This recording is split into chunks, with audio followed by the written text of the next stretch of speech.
तो नमस्ते, भारत था समझते। तो दोस्तों, बहुत दिन से वीडियो नहीं आ रहा था चैनल पे, तो काफ़ी दिन के बाद मैं वीडियो बना रहा हूँ।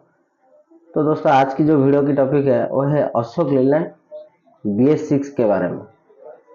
तो दोस्तों, आज जो टॉपिक है वो है अशोक लीलैंड BS6 के बारे में। जो अशोक लीलैंड गाड़ी होता है तो उसका सामने में जो मीटर बोर्ड रहता है उसमें एक डिस्प्ले भी रहता है और उसमें सब इंडिकेटर रहता है। अब लोग देखा होगा, हम यहाँ पे लगा देंगे उसको। तो दोस्तों, आज उसके बारे में वीडियो बना हुआ है। तो उसमें हर इंडिकेटर लगा होता है हर चीज़ के लिए। जैसे कि मान लीजिए ब्रेक लाइट का हो जाए, एबीएस का हो जाए, और हमारा जो वाटर सेपरेटर फिल्टर है उसके बारे में हो जाए। तो दोस्तों, सबके बारे में एक एक लाइट लगा होता है। तो जिसका जो प्रॉब्लम होगा वो लाइट यहाँ पे शो करता है। तो दोस्तों, आज वही पता करेंगे कौन सा लाइट का क्या कौन सा डिफेक्ट होता है, उसके बारे में आज हम लोग वीडियो में जानकारी लेंगे। तो दोस्तों, आप लोग बने रहिए वीडियो में। चलिए शुरू करते हैं। दोस्तों, अच्छा लगा है तो चैनल को लाइक और सब्सक्राइब कर देना। चलिए शुरू करते हैं दोस्तों ये है BS6 का अशोक लेलैंड का इंस्ट्रूमेंट क्लस्टर। आपको अशोक लेलैंड की BS6 वाली गाड़ियों में यही देखने को मिलता है। अशोक लेलैंड की दो सीरीज के बाद अगर कोई इंस्ट्रूमेंट क्लस्टर आता है तो वो आपको यही देखने को मिलेगा, चाहे वो आपकी ई-कॉमेट सीरीज हो, बॉस सीरीज हो, या फिर आपका 55 टन का कोई घोड़ा हो अशोक लेलैंड AN 5525, या फिर आपकी 1920, 3520, 3525, उन सब में यही वाला जो है आता है। तो आज हम इसकी एक एक चीज़ के बारे में बात करेंगे कि इसमें एग्जैक्टली क्या है, कहाँ कौन सी चीज़ हमें दिखती है। सबसे पहले तो लेफ्ट साइड में जो आप देख रहे हैं, तो यहाँ पे आपको ये वाला जो पार्ट दिख रहा है, यहाँ पे आपको स्पीड दिखती है। यहाँ पे आपको पता चलेगा कि आपकी गाड़ी किस स्पीड पे चल रही है। किलोमीटर पर आवर में जो है इसका इंडिकेशन आता है। आपको पता चलेगा 20 पे, 40 पे, 60, 80, 100 पे तो अलग ही चलती नहीं, क्योंकि 80 पे जो है स्पीड लिमिट यहाँ होती है। तो आपको ये चीज़ जो है पता चलते रहेगी इस गाड़ी के बारे में। यहाँ नीचे की तरफ आपको देखने को मिलता है फ्यूल, यानी कि आपकी गाड़ी में डीजल कितना है। अब आपने अगर 2 टैंक लगवा लिए है या कोई और ऐसी चीज़ है तो वो भी इसके हिसाब से कैलिब्रेट हो जाता है। तो ये आपको मिलेगा ऐसा ही, पर ये आपको दिखाते रहेगा एग्जैक्टली आपका, चाहे छोटा टैंक हो, 160 लीटर का टैंक हो, या फिर 185 लीटर का ई-कॉमेट वाला टैंक हो, या फिर आपका 220 लीटर का या 300 लीटर का टैंक हो, वो आपको यहाँ पे सब देखने को मिल जाएगा। अगर आपका इसका फ्यूल रिजर्व में आता है तो आपको यहाँ दिख जाएगा, यानी कि एक छोटा सा इंडिकेशन यहाँ आता है जिससे कि आपको पता चलता है कि रिजर्व में जो है फ्यूल है। इसके अलावा जब आप राइट साइड में आते हैं, यानी कि सीधे हाथ की तरफ आते हैं, तो यहाँ पे आपको RPM मीटर मिलता है। ये जो है आपका इंजन टेम्परेचर या कूलेंट टेम्परेचर रहता है कि आपकी गाड़ी में अभी इंजन टेम्परेचर क्या है या कूलेंट टेम्परेचर क्या है। तो आपको यहाँ से पता चलते रहेगा कि आपकी गाड़ी में कूलेंट का क्या टेम्परेचर है। अगर गलती से भी कूलेंट का टेम्परेचर हाई चले जाता है तो आपको ये वाला लैंप जो आ जाता है कि आपका जो कूलेंट टेम्परेचर है वो हाई है, इंजन टेम्परेचर जो हाई है, तुरंत ही आपको गाड़ी को रोक देना चाहिए और गाड़ी को जो है थोड़ा ठंडा कर लेना चाहिए। इसके अलावा दोस्तों, यहाँ नीचे की तरफ 2 बटन्स देखने को मिलती हैं। ये दोनों जो बटन्स हैं वो इस स्क्रीन के साथ काम करती हैं, यानी कि इस स्क्रीन में जो भी चीज़ आपको सेट और रिसेट करनी होती है, जैसे ट्रिप ए, ट्रिप बी, उसके बारे में हम बात करेंगे वीडियो में आगे जाके, जब मैं आपको ये स्क्रीन चला के दिखाऊंगा। यहाँ पे आपको 2 इंडिकेटर देखने को मिलते हैं। अगर आप जब लेफ्ट टर्न लेने के लिए लेफ्ट इंडिकेटर जलाएंगे तो लेफ्ट साइड का, और राइट साइड जाने के लिए राइट जलाएंगे तो राइट साइड का इंडिकेटर चलता है। ये जो चीज़ें हैं वो बेसिक ही हैं। इसके बाद दोस्तों, अब हम आ जाते हैं कि इसमें जो कंसेप्चुअल चीज़ें हैं, वो ऊपर वाली जो बत्तियां हैं इनका क्या मतलब है, ऊपर वाले जो इंडिकेटर हैं इनका क्या मतलब है। तो चलिए शुरू करते हैं। दोस्तों, ये वाला जो वार्निंग होता है, ये आपकी गाड़ी में जब भी DPF का, यानी कि एड ब्लू आपकी गाड़ी में कम हो जाएगा, यूरिया आपकी गाड़ी में जब कम होगा तो आपको ये वाला वार्निंग देखने को मिलेगा। 20% या 25% जब यूरिया बचता है तो ये वाला वार्निंग आ जाता है, और उसके बाद जो है गाड़ी कहीं ना कहीं पिकअप बनाना थोड़ा कम कर देती है। तो 20% यूरिया में ही आपको गाड़ी में दोबारा यूरिया भराना चाहिए। जब भी आपका हाई एग्जॉस्ट टेम्परेचर होगा, रीजनरेशन के टाइम पर ये इंडिकेटर आ जाता है, या फिर आपने जब रीजनरेशन नहीं कर पाया तो हाई एग्जॉस्ट टेम्परेचर अगर हो रहा है तो फिर आपका ये जो है आ जाएगा। दोस्तों, गाड़ी में एक इनहैबिट का स्विच लगा होता है जो कि ऑरेंज कलर से अशोक लेलैंड में आता है। तो वो जब आपको इनहैबिट करना होगा तो आपको ये वाला इंडिकेटर जो है देखने को मिलेगा। ये बहुत ज़्यादा सीवियर वार्निंग तो नहीं है, पर फिर भी इस पर आपको ध्यान जरूर देना है, क्योंकि ये वाला आप जब भी आप इनहैबिट कर देंगे गाड़ी को, यानी कि बहुत ज़्यादा सूट नहीं जमा है, थोड़ा बहुत सूट जमा है, आप उसको क्लियर करके चलना चाहते हैं, तो ये जो इनहैबिट का काम आपको आ जाता है। इसके बाद दोस्तों, जब भी आपकी गाड़ी रीजनरेशन पे आ जाती है, रीजनरेशन मांगती है कि अब आप खड़ा करके या तो 45 मिनट तक चलाइए आप गाड़ी को अच्छे खासे RPM पे, लाइक 1800 2000 RPM पे, या फिर आप कहीं पार्किंग करके जो है रीजनरेशन का बटन दबा के जब तक ये क्लियर ना हो तब तक आपकी गाड़ी 2000 RPM पे जो है खड़ी होकर और चलते रहती है। तो वो रीजनरेशन जो है यहाँ से आपको देखने को मिलेगा। तो रीजनरेशन आपको यहाँ से देखने को मिलेगा। इसके साथ ही साथ दोस्तों, अगर आपका NOx यानी कि जो आपका यूरिया के साथ जो रिएक्शन हो रहा है, अगर वो रिएक्शन प्रॉपरली नहीं हो पा रहा है, उस सिस्टम में कोई फॉल्ट आ रहा है, आपको पूरे ईट सिस्टम में, यानी कि एग्जॉस्ट आफ्टर ट्रीटमेंट सिस्टम में कोई भी फॉल्ट आता है तो वो आपको यहाँ दिख जाएगा। ये वाली जो लाइट है यहाँ पे NOx लिखा हुआ है, तो NOx फ्यूल में अगर कोई मिलावट आ रही है, NOx फ्यूल अगर कोई से डाइल्यूट हो गया या उस पर किसी भी तरह की कोई भी दिक्कत आ रही है तो वो आपको फिर यहाँ दिखेगा कि ये जो अच्छी क्वालिटी का एडब्लू डाला है आपने या फिर कोई ना कोई दिक्कत आपको यहाँ आ जाएगी, तो ये आपको NOx वाला बटन दिखेगा। तो एग्जॉस्ट आफ्टर ट्रीटमेंट सिस्टम से जुड़ी हुई वार्निंग ये होती है। दोस्तों ये है MIL लाइट यानी कि माल फंक्शन इंडिकेटर लैंप। अब अगर आपकी गाड़ी में कोई भी माल फंक्शन होता है, यानी गाड़ी को लगता है कि कहीं भी कोई भी सेंसर खराब है या कहीं में लगता है कि गाड़ी को कोई भी चीज़ अगर गाड़ी को लगती है खराब हो रही है या फिर आपको इंजन से जुड़ी हुई कोई भी समस्या या देखने को मिलती है, तो ये वाली लाइट जो है जल जाती है। इसको जलने के बाद आपको डायग्नोस कर लेना है, देख लेना है कि कोई सीवियर चीज़ तो नहीं है या कोई प्रॉब्लम तो नहीं हो रही है इंजन में। तो ये काफ़ी खतरनाक लाइट होती है और इसको ना हमें इग्नोर नहीं करना चाहिए। अगर ये वाली लाइट इंजन चालू होने के बाद भी जल रही है तो आपको तुरंत ही जो है सर्विस सेंटर फ़ोन लगा के पूछना चाहिए कि मेरी गाड़ी में ऐसा ऐसा हो रहा है। तो दोस्तों ये जो है वो डिफरेंशियल लॉक के लिए होता है। यहाँ से आप जो है देख सकते हैं डिफरेंशियल लॉक के लिए होता है कि यहाँ से जो है आप डिफरेंशियल लॉक कर सकते हैं। डिफरेंशियल लॉक मोस्टली आपको ऑफ रोडिंग के टाइम पे आपकी गाड़ी जब फंस जाती है तो उस टाइम पे आपको काफ़ी ज़्यादा हेल्प करता है। इसके बारे में एक डेडिकेटेड वीडियो बना देंगे।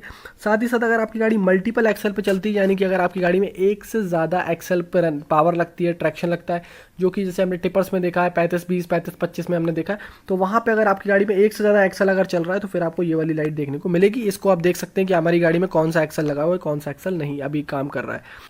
दोस्तों ये जो है आपका लिफ्ट एक्सल के लिए होता है। तो जब भी आपका लिफ्ट एक्सल अप रहेगा तो आपको यहाँ से दिख जाएगा कि ये जो है मेरा लिफ्ट एक्सल अप है, और जब भी आपका लिफ्ट एक्सल डाउन रहेगा तो ये आपको वहाँ से दिख जाएगा। अशोक लेलैंड में फिलहाल अभी कोई भी गाड़ी डबल लिफ्ट एक्सल में नहीं आ रही, यानी कि पुशर और टैग एक्सल नहीं आता है। तो यहाँ पे सिंगल ही जो है आपका लिफ्ट एक्सल आता है, तो सिंगल लिफ्ट एक्सल के हिसाब से जो है इन्होंने अभी ये लाइट दे रखी है। भविष्य में शायद अगर डबल एक्सल आएंगे तो फिर अलग अलग लाइट उसकी आ जाएगी। बाकी आपको ये लिफ्ट एक्सल के लिए पता होता है कि आपका एक्सल लिफ्ट है या फिर आपका एक्सल जो है डाउन है। बाकी ये अगर आपकी केबिन टिल्ट होने वाली है, जैसे कि हमारा काउल नहीं है, अगर हमारा एन केबिन है, यू केबिन है, तो फिर आपको यहाँ से अगर केबिन लॉक नहीं लगा है, केबिन टिल्ट होगा तो आपको ये वाली लाइट आएगी। ये सबको पता है कि ये सीट बेल्ट पहनने के लिए होता है और सीट बेल्ट आपको ज़रूर पहन लेना चाहिए। तो ये जो है सीट बेल्ट की लाइट जब आएगी तो वो यहाँ से आ जाएगी। इसके बाद दोस्तों ये बैटरी का वार्निंग आएगा, वो यहाँ से आएगा। अगर बैटरी आपकी चार्ज नहीं हो रही, अल्टरनेटर या बैटरी से जुड़ी हुई कोई भी समस्या है तो वो आपको यहाँ से दिखेगी। तो बैटरी और अल्टरनेटर के लिए आपको यहाँ से देखने को मिलेगा।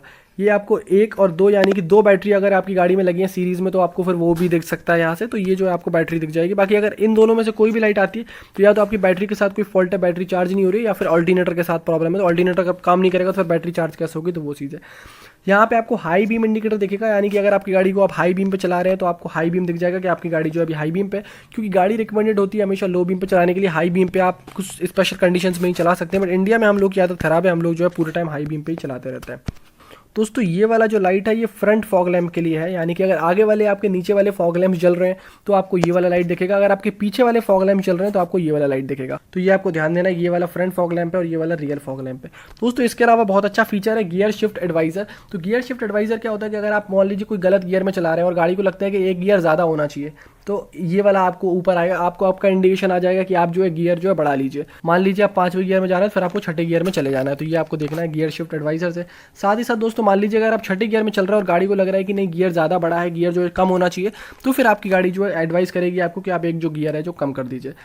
दोस्तों इसके अलावा यहाँ पे ये स्टॉप लैंप दिख रहा है आपको, अगर ये वाला आ रहा है तो आपको बिल्कुल गाड़ी खड़ी कर देनी है, आपको गाड़ी बिल्कुल भी नहीं चलानी है।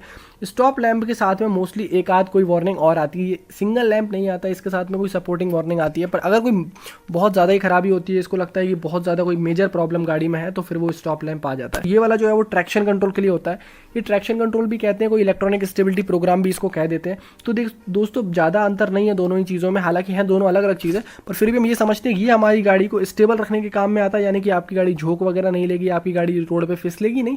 साथ ही साथ टायरों का मैक्सिमम ग्रिप बना के रखेगी। स्पेशली ये जो है काफ़ी ज़्यादा हेल्पफुल होता है। इसके लिए डेडिकेटेड बटन भी आता है गाड़ी में कि कई बार इसको बंद भी करना पड़ता है कि ट्रैक्शन, जैसे मान लीजिए कि अगर आपको गाड़ी कहीं फंसी हुई है वहाँ से निकालना है और आपकी गाड़ी के पहिए घूमने ही नहीं दे रहा है, वो स्लिप ही नहीं होने दे रहा है, तो फिर वो गाड़ी का जो है पहिया नहीं निकलेगा वहाँ से। तो ये अलग अलग सिचुएशन में जो है गाड़ी काम करती है। ट्रैक्शन कंट्रोल पर मेरा वीडियो यहाँ आ रहा है, आप यहाँ जाकर अपना मेरा वीडियो चेक कर सकते हैं कि ट्रैक्शन कंट्रोल क्या होता है, कैसा काम करता है, क्या सारे सीन वहाँ होते हैं। इसके बाद दोस्तों ये हिल स्टार्ट असिस्ट है, यानी कि जब भी आपकी गाड़ी मान लीजिए कोई घाट चढ़ रही है, मान लीजिए आपकी गाड़ी और कोई घाट चढ़ रही है, तो फिर आपके घाट चढ़ते में दोस्तों गाड़ी का क्या होगा, अगर आपकी गाड़ी रोल बैक ना हो, पीछे की तरफ ना आए, तो ये क्या करता है 3 सेकंड के लिए ब्रेक लगा के रखेगा। जब तक आपकी गाड़ी आगे की तरफ इतना ताकत नहीं होगी कि वो ब्रेक को ओवरराइड करके आगे की तरफ जाए, तो इससे आपकी गाड़ी रोल बैक नहीं होती, यानी कि पीछे की तरफ नहीं धड़केगी। जैसे खंडाला घाट वगैरह चढ़ा रहे हैं या कोई भी घाट आप चढ़ा रहे हैं तो आपको ये काफ़ी हेल्प होता है, ये हिल स्टार्ट असिस्ट होता है। इसके बाद दोस्तों यहाँ पे ABS आता है, यानी कि anti lock braking system. Anti lock braking system के ऊपर मेरा वीडियो यहाँ आ रहा है, आप देख सकते हैं कि एंटी लॉक ब्रेकिंग सिस्टम होते हैं। तो यहाँ पे आपको समझ में आ जाएगा कि एंटी लॉक ब्रेकिंग सिस्टम क्या होते हैं। तो ये ABS 1 और ये ABS और ये ABS 1 की वार्निंग है, यानी कि अलग अलग मॉड्यूल के हिसाब से अलग अलग आती है। दोनों ही वार्निंग अगर एक भी जलती है इनमें से, तो आपको समझ में आ जाना चाहिए कि ये जो ABS के रिगार्डिंग ये वार्निंग है। दोस्तों ये जो है वो ब्रेक के लिए आती है कि अगर आपके ब्रेक्स के साथ कोई भी चीज़ से प्रॉब्लम हो रही है तो ये फिर आपको यहाँ दिख जाएगा। यानी कि अगर आपकी ब्रेक में, यानी कि मान लीजिए आपका ब्रेक का फ्यूल कम है या फिर आपके ब्रेक पैड्स कम हो रहे हैं, तो आपको यहाँ, वैसे ब्रेक पैड्स की अलग से वार्निंग भी आती है पर यहाँ नहीं दिया है, तो ये जो है वो अगर ब्रेक में कोई भी प्रॉब्लम आ रहा है तो फिर आपको यहाँ दिखेगा। यानी कि ये जो है ABS के लिए दिख जाएगा, अगर ABS सिस्टम में कोई फॉल्ट है, ये आपको जो है ब्रेक के लिए दिख जाएगा, तो यहाँ पे आपको दिख जाएगा। साथ ही साथ इलेक्ट्रॉनिक ब्रेकिंग सिस्टम की लाइट है, यानी कि अगर इसमें भी कोई इलेक्ट्रॉनिक ब्रेक सिस्टम में कोई फॉल्ट होता है तो फिर आपको यहाँ से दिख जाएगा, ये इलेक्ट्रॉनिक ब्रेकिंग सिस्टम की लाइट है। तो ये जो चारों लाइट हैं ये आपको ब्रेकिंग से जुड़ी हुई हैं। अगर आपकी ब्रेकिंग में कहीं भी कोई भी दिक्कत आती है तो आपको फिर ये जो चीज़ दिख जाएगी। साथ ही साथ अगर आप पार्किंग ब्रेक को लगा के रखें तो पार्किंग ब्रेक लगाने के टाइम भी ये वाली लाइट जो है जलती है। तो आपको जब भी आपको ये लाइट दिखेगी तो आपको पार्किंग ब्रेक चेक कर लेना और पार्किंग ब्रेक को हटा देना है। दोस्तों वैसे तो ये ऑटोमेटिक ट्रांसमिशन की लाइट होती है, ऑटोमेटिक ट्रांसमिशन में अगर कोई भी प्रॉब्लम आती है तो वहाँ दिखता है, बट अशोक लेलैंड की गाड़ियों में फिलहाल ऑटोमेटिक ट्रांसमिशन आता नहीं है। तो मैनुअल ट्रांसमिशन में भी अगर कोई फॉल्ट आता है, अगर आपके गियर में कोई गियर से जुड़ा हुआ कोई फॉल्ट आता है, गियर बॉक्स में कोई फॉल्ट आता है, तो फिर आपको ये वाली लाइट देखने को मिलेगी। साथ ही साथ अगर गियर बॉक्स में टेम्परेचर बढ़ जाता है, यानी कि उसमें जो फ्यूल होता है, जो गियर बॉक्स का ऑयल होता है, गियर बॉक्स के ऑयल में अगर कोई भी दिक्कत आती है तो फिर आपको यहाँ से जो है देखने को मिलेगा। तो ये आप देख सकते हैं जब भी गियर बॉक्स के ऑयल में कोई प्रॉब्लम आती है, मतलब उनका टेम्परेचर वगैरह बढ़ जाएगा तो फिर आपको ये दिखेगी। दोस्तों जब आप हाई रेंज ऑफ गियर में चलाते हैं, जब हाई रेंज ऑफ गियर में आप चलाएंगे तो फिर आपको यहाँ से दिखेगा ये H वाला सिंबल। तो आपको हाई रेंज ऑफ गियर में आपको ये दिखेगा कि आप ओवर ड्राइव गियर में चल रहे हैं। जब भी आप ओवर ड्राइव गियर में आ जाएंगे, ओवर ड्राइव गियर बेसिकली आपकी गाड़ी को बेटर माइलेज के लिए होता है, आपकी गाड़ी को एकदम फ्री कर देता है। तो आपको पता चलेगा कि आप जो है हाई गियर में चल रहे हैं, तो ये आपको एक हाई गियर का इंडिकेशन यहाँ पे देखने को मिल जाता है। दोस्तों यहाँ पे ऑयल, लो ऑयल प्रेशर की वार्निंग है, ये बहुत ही ज़्यादा इंपॉर्टेंट होती है क्योंकि हमारे पास ऑयल प्रेशर का इंडिकेटर तो मोस्टली गाड़ियों में दिया नहीं होता है। तो जब भी आपकी गाड़ी में ऑयल प्रेशर कम हो जाएगा तो आपको ये दिखेगा, इससे इंजन सीज भी हो सकता है। तो इस वार्निंग को बहुत ही ज़्यादा सीरियसली लेना है और आपको इंजन सीज होने से बचाना है। तो इस वार्निंग को बहुत सीरियसली लीजिए और इस वार्निंग के साथ कभी भी छिड़खानी मत कीजिए। मतलब जैसे ही ये वार्निंग आती है आपको गाड़ी जो है साइड में खड़ी कर देनी है। अगर आपकी गाड़ी में इंजन से जुड़ी हुई कोई भी समस्या आ रही है तो आपको फिर यहाँ पे जो है EDC दिखेगा, यानी कि इंजन डायग्नोस्टिक सर्किट। यानी कि अगर किसी भी तरीके के कोई सेंसर में कोई प्रॉब्लम आ रही है, कोई सेंसर खराब हो गया या फिर कोई सेंसर डिटेक्ट नहीं कर पा रहा है, या कोई सेंसर मान लीजिए काम ही नहीं कर रहा है, उसमें पानी भर गया, या कोई भी बारिश में कोई दिक्कत आ रही है, या फिर नॉर्मली भी कोई दिक्कत आ रही है ओवर हीट होकर, तो फिर वो आपको दिखाएगा कि नहीं गाड़ी में जो है कोई ना कोई सेंसर जो है आपका काम नहीं कर रहा है। तो फिर आपको इसमें सर्विस सेंटर पर दिखा लेना है कि देखो भाई कंप्यूटर लगा के कि हमारा कौन सा सेंसर काम नहीं कर रहा है, कौन सा डाटा गाड़ी रीड नहीं कर पा रही है। अगर दोस्तों आपका स्टीयरिंग ऑयल से जुड़ी हुई या फिर स्टीयरिंग पावर स्टीयरिंग से जुड़ी हुई कोई भी समस्या आती है तो वो ये वाली वार्निंग लाइट दिखा देती है कि पावर स्टीयरिंग ठीक से काम नहीं कर रही है। तो आपको स्टीयरिंग फेलियर भी हो सकता है इसके बिना, तो आप ये चीज़ चेक कर लीजिए।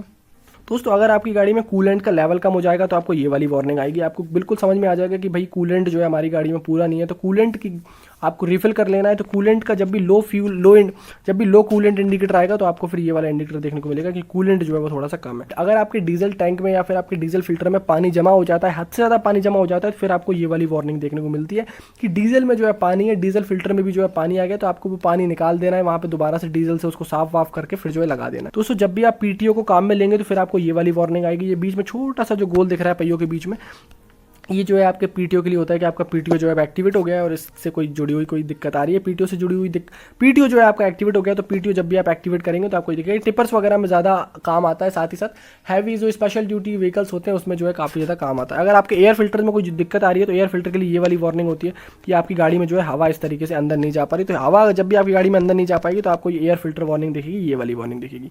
अगर आपकी गाड़ी का कोई भी गेट खुला रह जाता है तो कार में जैसे पता चल जाता है वैसे ही आपको यहाँ भी पता चल जाएगा कि आपका कोई ना कोई गेट खुला हुआ है। तो ये आपको गेट ओपनिंग वार्निंग आ जाती है कि गेट कोई ओपन है या फिर आपका ठीक से बंद नहीं होगा, तब भी आपको ये जो वार्निंग आ जाएगी। ये आपको सिर्फ कंपनी केबिन में ही आती है, ये आपको उसमें नहीं मिलेगी। जैसे कि आपको अगर आफ्टर मार्केट बॉडी बनवा रहे हैं या आफ्टर मार्केट केबिन बनवा रहे हैं तो उसमें आपको देखने को नहीं मिलता है। अगर आपका दोस्तों टिपर एप्लीकेशन है या फिर कोई स्पेशल एप्लीकेशन यहाँ पे आप PTO का यूज़ करते हैं और PTO अगर फंस गया है, PTO ऑयल ठीक से नहीं आ रहा है, PTO ऑयल मान लीजिए कम हो गया, हाईवा का ऑयल जो है थोड़ा सा कम हो जाता है, वो पूरा रेज नहीं हो पा रहा है, उसका प्रेशर उतना नहीं बचता है, तो फिर आपको कोई ना कोई मान लीजिए वहाँ पे अगर हाइड्रोलिक ऑयल में कचरा आ जाता है तो फिर आपको ये वाला वार्निंग देखने को मिलेगा कि PTO जो है ठीक से काम नहीं कर रहा है, अटक गया है, कोई ना कोई प्रॉब्लम है। तो ये चीज़ें आपको देखने वाली हैं। तो इसके अलावा यहाँ पे दो वार्निंग्स और देखने को मिलती हैं, ये जो है वो नीचे की तरफ है। दोस्तों ये दोनों जो है वो एग्जॉस्ट ब्रेक्स के लिए होते हैं। तो जब भी आपकी गाड़ी में एग्जॉस्ट ब्रेक आप यूज़ करते हैं, यानी कि जब घाट उतारते टाइम जो इंजन अपने आप गाड़ी को कंट्रोल करता है, काफ़ी ज़्यादा थोड़ी आवाज़ बढ़ा देता है, आरपीएम बढ़ा देता है इंजन, तो वो इंजन कंट्रोलिंग के लिए जब भी आप यूज़ करेंगे तो ये वाले दोनों लाइट्स आपकी गाड़ी में आने वाली है। यहाँ पे ये जो है ये एक्टिवेटेड क्रूज कंट्रोल का होता है, यानी कि क्रूज कंट्रोल गाड़ी में चालू हो गया, यानी कि अब गाड़ी अपनी स्पीड जो है मेंटेन करेगी जब तक आप उसमें ब्रेक नहीं मारेंगे। साथ ही साथ ये जो रेड वाली लाइट दिख रही है ये आपको स्पीड लिमिटेड वार्निंग होती है कि गाड़ी की जो स्पीड लिमिट कर दी गई है, तो स्पीड लिमिट वार्निंग की वो कहीं ना कहीं होती है। दोस्तों जब हम इस मंडी इन्फॉर्मेशन डिस्प्ले की बात करते हैं तो सबसे ऊपर आपको यहाँ टाइम देखने को मिलता है, गाड़ी का क्या टाइम हो रहा है, इसमें यहाँ पे आपको डेट देखने को मिलेगी कि अभी गाड़ी की क्या डेट हो रही है। यहाँ पे आपको करंट गियर देखने को मिलता है कि अभी गाड़ी जो है हमारी कौन से गियर में चल रही है। अभी पार्किंग में लगी हुई तो पार्किंग गियर दिख रहा है, पी दिख रहा है। यहाँ पे अगर ये न्यूट्रल में आएगी तो न्यूट्रल दिखेगा, 1 2 3 4 जो भी गियर में आप लगाएंगे, रिवर्स में भी लगाएंगे तो आपको ये जो है देखने को मिलता है।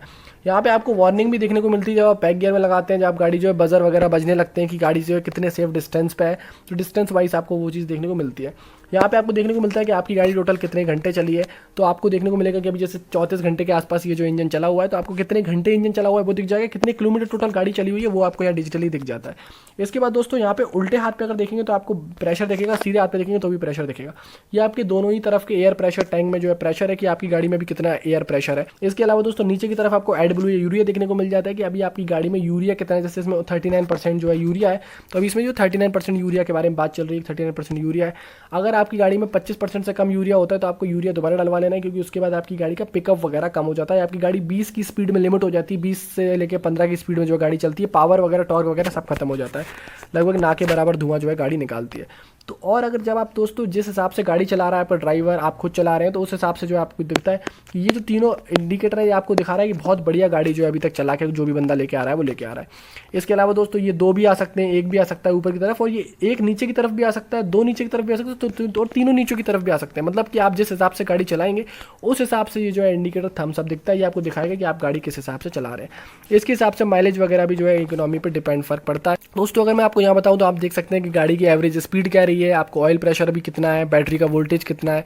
साइड में आप देख सकते हैं कि यहाँ पे डिस्टेंस अभी टोटल गाड़ी कितना चल के आई है, कितना जो है उसने माइलेज दिया है। जैसे कि अभी एवरेज फ्यूल इकोनॉमी दिखा रहा है कि मतलब भाई अभी हमारी गाड़ी ने 10,031 किलोमीटर में जो है 5.9 किलोमीटर पर लीटर का जो है एवरेज दिया, तो लगभग 6 का एवरेज निकल रहा है। तो आप इजीली एवरेज वगैरह निकाल सकते हैं। साथ ही साथ ये जितने भी मैं आपको मीटर वगैरह दिखा रहा हूँ, ये सारी चीज़ें आप ऑफिस में बैठ के घर बैठ के अशोक लेलैंड की आई टेलीमेटिक्स से देख सकते हैं। इसका बिल्कुल आपको रिमोट एक्सेस मिल जाता है, यानी कि जो ड्राइवर देख सकता है उसकी स्क्रीन में लाइव वो आप भी देख सकते हैं। जैसे कि मान लीजिए कि यहाँ पे देखिए, आप दिखाता हूँ मैं आपको, जैसे आपको अगर कोई आफ्टर ट्रैक ट्रीटमेंट यानी कि एडब्ल्यू में कोई दिक्कत आ रही है, एडब्ल्यू सिस्टम में कोई दिक्कत आ रही है, तो आप यहाँ देख सकते हैं। अगर एडब्ल्यू सिस्टम में कोई दिक्कत नहीं आ रही, एबीएस सिस्टम में कोई दिक्कत आ रही है तो आपको समझ में आ जाएगा। वार्निंग आ रही है, सर्विस रिमाइंडर आ रहा है, तो आपको कोई भी और इन्फॉर्मेशन भी गाड़ी अगर दे रही है आपको, जैसे कि मान लीजिए ब्रेक पैड वियर हो गए हैं या फिर आपका सर्विस पे गाड़ी आ गई, तो वो सारी चीज़ें आपको यहाँ देखने को मिल जाएंगी। तो काफ़ी आसान हो गया है। बाकी आपको कुछ इस तरीके से ओवरऑल लेआउट दिखता है। तो उम्मीद करता हूँ दोस्तों आपको ये वीडियो पसंद आया होगा, आपको ये वीडियो अच्छा लगा होगा, इन्फॉर्मेटिव लगा होगा। कोई भी बंदा अगर आपका ड्राइवर भाई, आपका स्टाफ या फिर आपका साथी या आप खुद भी अगर गाड़ी चला रहे हैं तो आप इसको अपने व्हाट्सएप स्टेटस पे लगा दीजिए। साथ ही साथ उनके साथ शेयर कर दीजिए ताकि उनको भी पता चले BS6 गाड़ी चलाने से पहले उन्हें किन बातों का ध्यान रखना है, कौन सी बत्ती का क्या है, क्योंकि गाड़ियाँ जो है पूरी पूरी इलेक्ट्रॉनिक हो गई, तो हमें हर एक इंडिकेटर के बारे में पता होना चाहिए कि कौन सा इंडिकेटर क्या करता है। तो दोस्तों वीडियो अच्छा लगा है तो सब्सक्राइब कर सकते हैं, क्योंकि मैं ऐसे वीडियोस लेके आ रहता हूँ। टाटा का भी अगर देखना है, टाटा BS6 में क्या कुछ है, तो आपको वो भी वीडियो मिल जाएगा। आइसर का वीडियो लाने वाला हूँ मैं, भारत बेंज का वीडियो लाने वाला हूँ, वोल्वो का भी वीडियो लेके आने वाला हूँ टिपर के बारे में। स्कैनिया और मैन का भी मैं कोशिश करूँगा कि वहाँ से जो है मेरे पास वीडियो आ जाए, उनकी जो सीरीज़ है, तो आपको सारी इन्फॉर्मेशन मिलने वाली है आपको। तो आप चैनल को सब्सक्राइब कर लीजिए। हेलमेट पहनो, सीट बेल्ट पहनो, सुरक्षित रहो, इंश्योरेंस वक्त से पहले रिन्यू कराओ, ट्रैफिक पुलिसमैन से कभी मत झगड़ो। मिलता हूँ आपसे बहुत जल्द ऐसे ही किसी वीडियो में, तब तक के लिए नमस्कार, जय हिंद, वंदे मातरम।